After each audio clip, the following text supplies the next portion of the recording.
Hello everyone, this is Vincenzo and welcome to the second episode of How to Improve at Chess. So the last time we saw how I went from 1100 to 1200.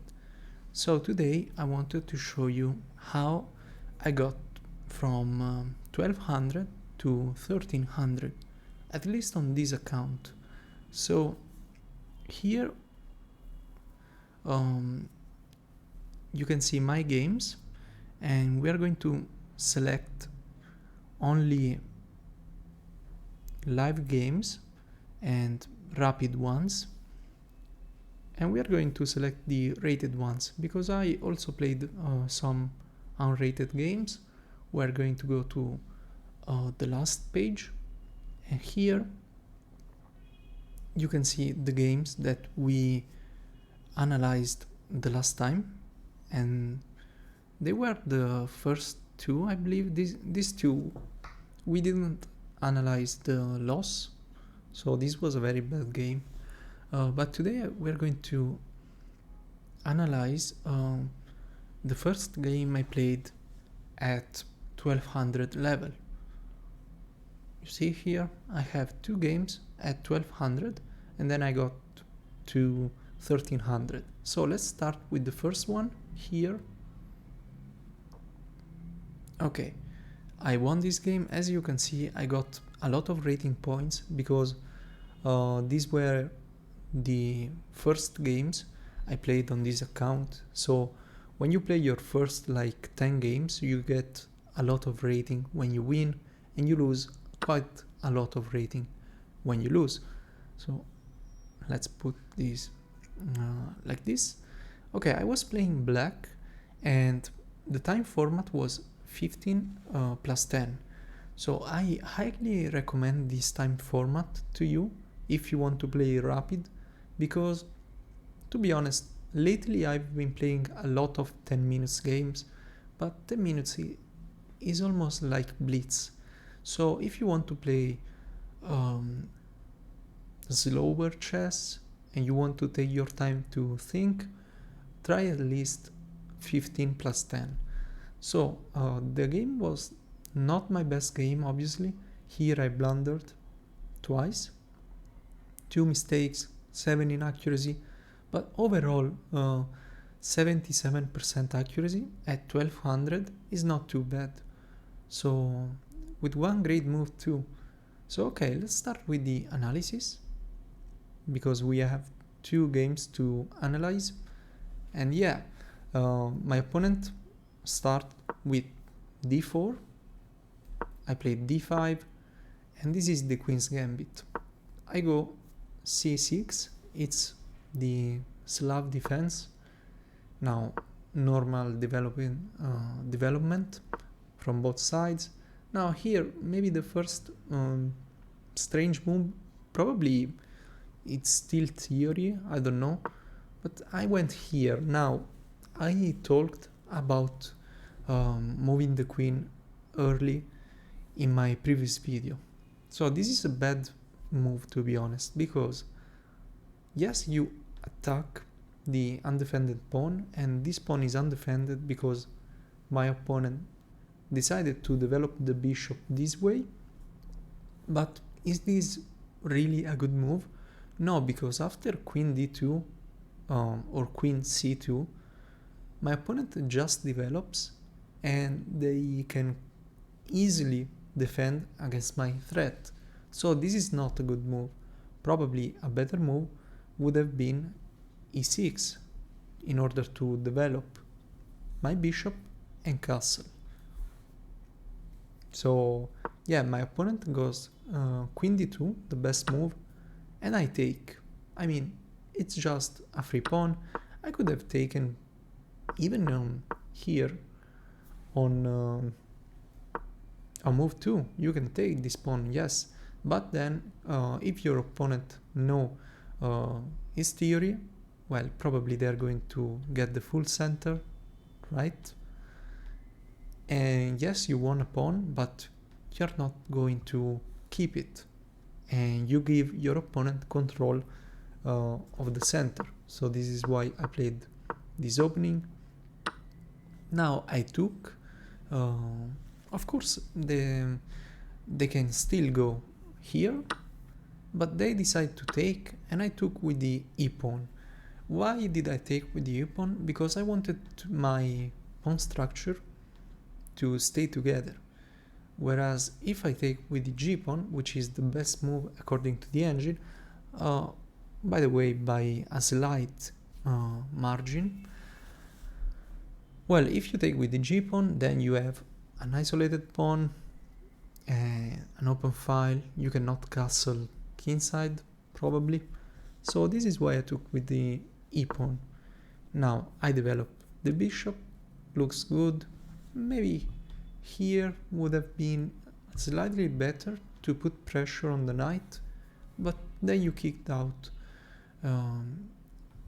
with this move, so I just castle, get the king out of the way, and now I lose my pawn. As I said, if you really want to stick to that pawn, well, you have to know your openings. Now I develop the bishop, because yes, if they took, I wanted to fix my pawn structure like this, although then you have like an open diagonal towards your king, so you probably have to slide your king out of the diagonal. Now I push, and they push because I wanted them to take, to be honest, and create a battery, but you don't have to take it, and in fact my opponent pushed, so they were playing really good for a 1000 rated player. So I go here. They probably didn't want me to take and damage the pawn structure, although it's probably good for them, because if I do, they can put a rook here, they can castle queenside and try to attack me. Now here, one mistake is that I'm not developing my pieces. I'm moving my pieces a lot, and actually rook d8 is the best move, but I'm not developing, so this is the problem. Now I finally develop. My opponents kicked me my bishop out, so I want to keep this sort of pin. It's not really a pin because the bishop behind is defended, actually is defended twice, so okay, and the engine is actually recommending to go g4, which looks like a bad move because you are pushing pawns in front of your king, but there is no danger. My queen is here, my rook is blocked, my bishop is blocked, this bishop is, well, not very useful. So here I get my bishop to a better diagonal, right? Probably with this sort of ideas, because you know at 1200 1000 rating, you are always trying to make threat, but very easy to defend against, right? It's like hope chess. You hope that your opponent doesn't notice your threat, and you can deliver like checkmate, like this, right? So this is one tip I have for you if you want to improve. Don't make this sort of threats, because your opponent can easily defend against maybe like this, and you don't have very much after one easy move. So always try, and here I'm repeating the tip I said in the last video, always try to put your pieces on good squares. This is key, this is very important. So here my opponent is probably trying to do the same, to put the pieces on good squares, but I don't really see the point of this move. Maybe they wanted to push the pawn. So I trade bishops. Here, yeah, probably this was my idea. But again, is it really necessary to play this move? Well, not really, because the bishop is still on this diagonal, and I simply wasted a move to move my bishop one square. My queen is still attacking this pawn, but I can really take it. So here my opponent jumps in with the knight, attacking my pawn, attacking my queen. So I move, and yeah, now this is a threat, but my opponent notices the threat. Probably this move, yeah, would have been better because you make progress in the position, but they decided to defend this way. Now, you see how much I am focused on this idea that I don't even take a free pawn, because I wanted them to trade knights with me, and then what? They are going to forget about my mate threat? Well, probably not. So if they trade knights, which they don't have to be honest, I then can't take this pawn. So I should have taken this pawn here. And actually, here's another tip. If you can win material, well, don't be too much afraid to do it, because yes, I go here, then what?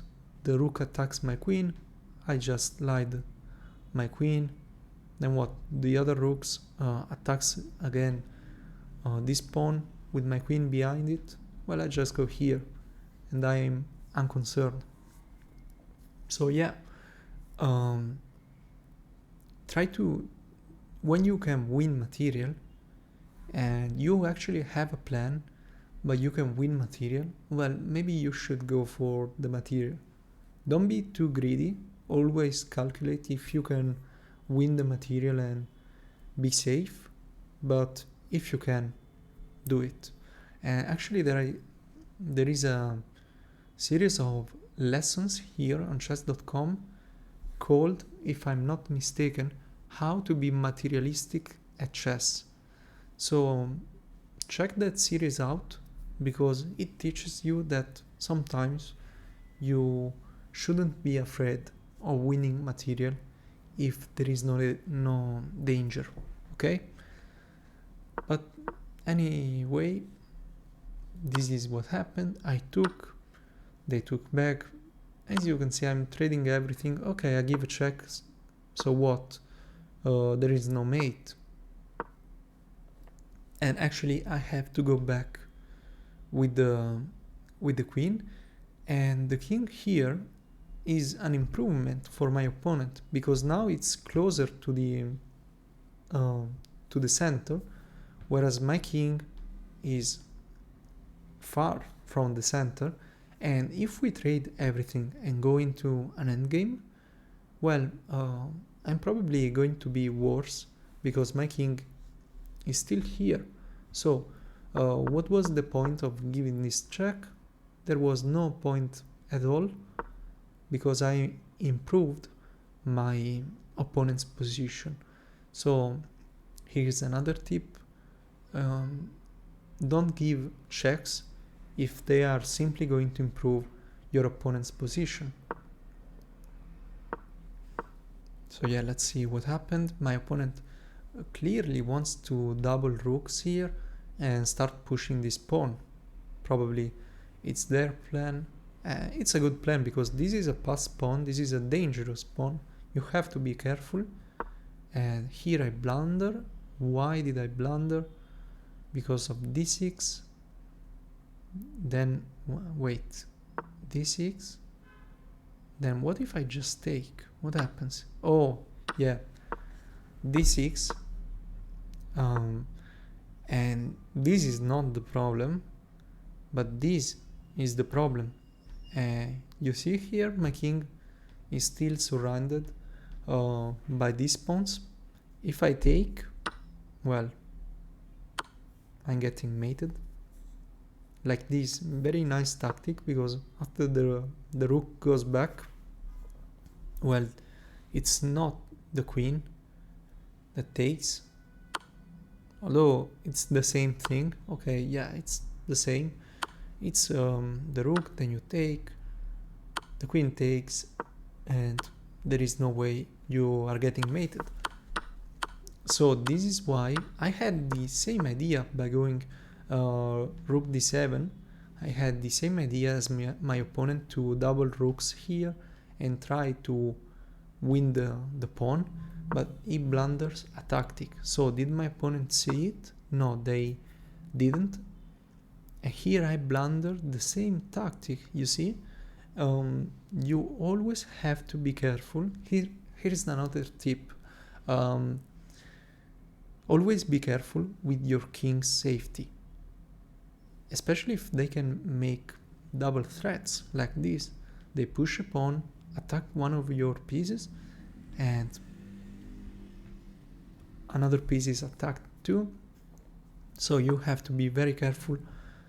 Here the best move, this was a blunder obviously, the best move was just blocking the pawn, right? You block the pawn, then you double rooks, and then you can try to win the pawn. So they took, I took with the queen. Now pushing the pawn is not winning anymore, because I can just slide back like this, for example, like this. I can even trade queens, maybe. Probably not the best, because this pawn is very dangerous, but it's not the same thing. So here I double rooks, they do the same, and here I block the pawn with my rook. And here, actually this is a nice move, because I want to be active, so I want them to take, which they do. Now I take with check, so at least this move had some points, and now I can win another pawn. Okay, so I'm feeling very comfortable here. I'm one pawn up, but I have two passed pawns and they are connected. Whereas this pawn, yes, it can be connected, but only this one will be a passed pawn, because this one cannot advance, right? So here I form like a kind of Aliekin's gun, or Alekhines, I don't really know how it is pronounced. And you see, they defend the pawn with another pawn, but now I can just start pushing the other pawns. I have to be careful. Now here I still making one move threats, but this is not a bad move, because I also want to advance my pawns, right? So yeah, I start pushing my pawns.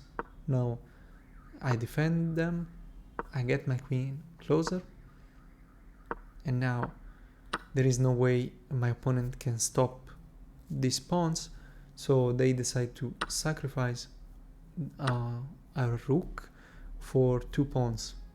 So this is very desperate, and here I actually played the best move, which I'm surprised I found this move, because they can just take this pawn, right? Yeah, probably there are some problems with back rank. Oh yeah, if they take this pawn, they are forced to trade queens with me, and I am one rook up. So I am surprised that I spot this move as a 1200, because you see, if they take, I give a check, the king goes here, and then I give another check, and the queen is here, so they have to trade my trade queens with me. I then improve my pawn structure, block this pawn, and I have an extra rook, so I'm going to win the game. So now they can take this pawn, but here is the same idea. Oh, and here my opponent blundered their queen and they resigned. So yeah, so I hope you enjoyed this first game as 1200. I hope you find these tips instructive. So as I said in my previous episode, if you're winning, like you have more material, you should probably be trading queens with your opponent, because after the queens come off the board, first of all, you are probably not getting mated, and second, you have extra material, so you can try to slowly win your opponent's pieces, your opponent's pawns, and try to promote one of your pawns. So this was the first game as a 1200. So let's go back here and let's show you the second game as a 1200, which was this one. Okay, it was only 90 moves, so this is going to be relatively quick. My opponent was rated 963, and actually I was playing very good that day, because 86.1 is a very good accuracy, I believe, at this level. So, and now I was playing white. So let's see. d4, d5, bishop f4, the London system. Now this is already a bad move. I mean, probably there are some openings lines where you go knight c6, but in the London, or should I say against the London as black, you should play c5. You want to take space, you want to attack the top of the pyramid, right? So go c5, don't go knight c6. If you want to develop your knight, go knight f6 instead. Now, a normal move in the London. This time they decided to develop their bishop outside the pawn chain, kind of like a reversal London, or maybe a reversed Jobava London, because in the Jobava London you go knight c3.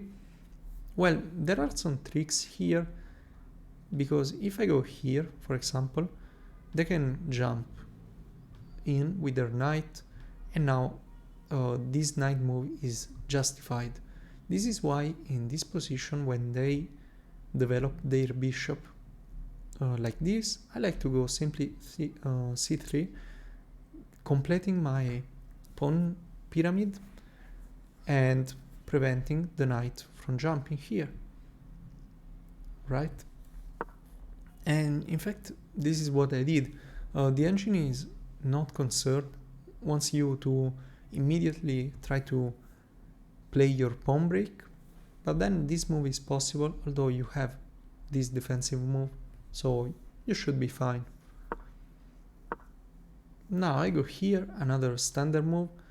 Well, it's not a very bad move like in my previous games, like in my first episode, because this is not only a one move threat, because after they defend this pawn, like with a piece, there are some tricks here, because if they then play this move, let's say they defend like this, okay, or sometimes you see something like this, okay, and let's say we keep developing like this, and then they play this move.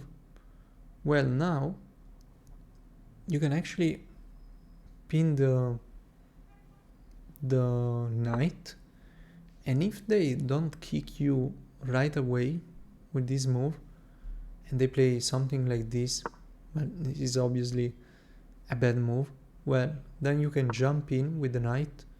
They have to move, maybe let's say like this, okay, and then after a move like this, well, you can just win an exchange. okay? So of course this is a series of moves, but it can happen, and it actually happened to me. So you have to be careful with this knight here, especially if they defend this pawn like this. Now this is even worse, because then you can go here probably, okay?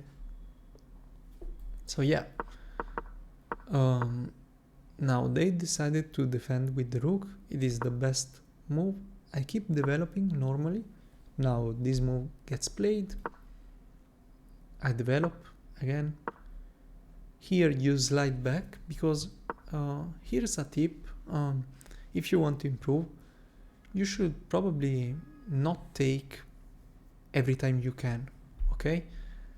If you can take a piece, always ask yourself, is this trade going to improve my position or my opponent's position? Because if you take, they can develop their queen, or they can even take like this. And this is actually not too bad, because look at these pawns. They are controlling a lot of squares in the center, so this is not too bad. But here I decide to slide back, so that if they take me, I recapture with the h-pawn, and now my rook opens. Okay, especially in this position, I would love them to take me, because then I can start an attack on the king. Here I play very common move in the London. Every time they develop the bishop outside the pawn chain, you can attack with the knight, and if they go like this, which they don't, they play the same idea, well, then you can take and damage the pawn structure. But this is a blunder, because my opponent thought that after takes, I'm going to recapture with the pawn, and they're going to do the same with their pawn. Although here I can even win my a pawn, so even this will be good for me. But this is a blunder, because yes, they must have thought that I have to take with the pawn, otherwise my rook is hanging. But as you can see, I can just go back with the knight and be up a piece, okay?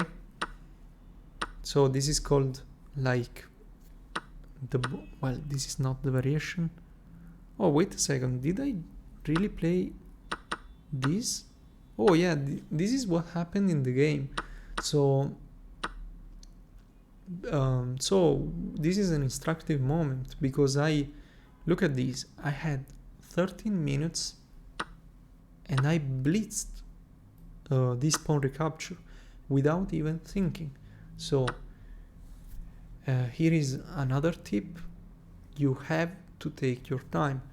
When your opponent plays one move that threatens something, well, take your time, analyze the position, the threat, and don't blitz moves like this, because they are very bad for you.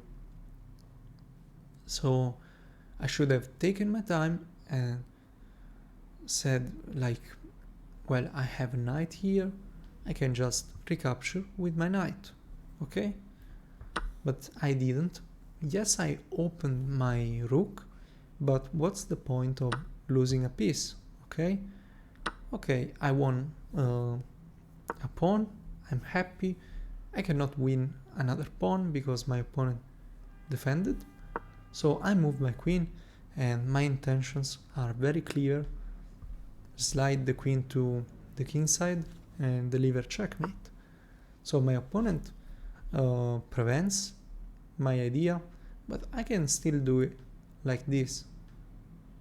But then I just move my knight to the other side of the board. I trade bishops for some reason. I finally developed my light square bishop, but it's staring into a pawn chain, and now I play the move not really winning a pawn, trading a pawn, but now I have some ideas. Oh, here what happened. I go queen here, and they cannot save their knight, because if they move their knight, they get checkmated. Okay, and if they do nothing, I'm going to win a second piece and probably deliver checkmate too. So okay. Wait, what about this? Okay, they're not getting checkmated because they can escape the checkmate, but I'm going to trade everything and win the queen. So what if this? I can still give this check. This is a beautiful check because the pawn is pinned to their king. So although the engine just wants you to castle, to bring another piece and deliver checkmate with more pieces. Okay, so yeah, this was my second game as a 1200. I hope you enjoyed these games. If you did, please leave a comment. Let me know if you are liking this series so far, if you find it helpful, because, well, the real point here is to help you improve as a chess player. So if I can help you improve, well, I'm happy then. So thanks for watching. Please consider subscribing if you want to support me, and see you in the next video.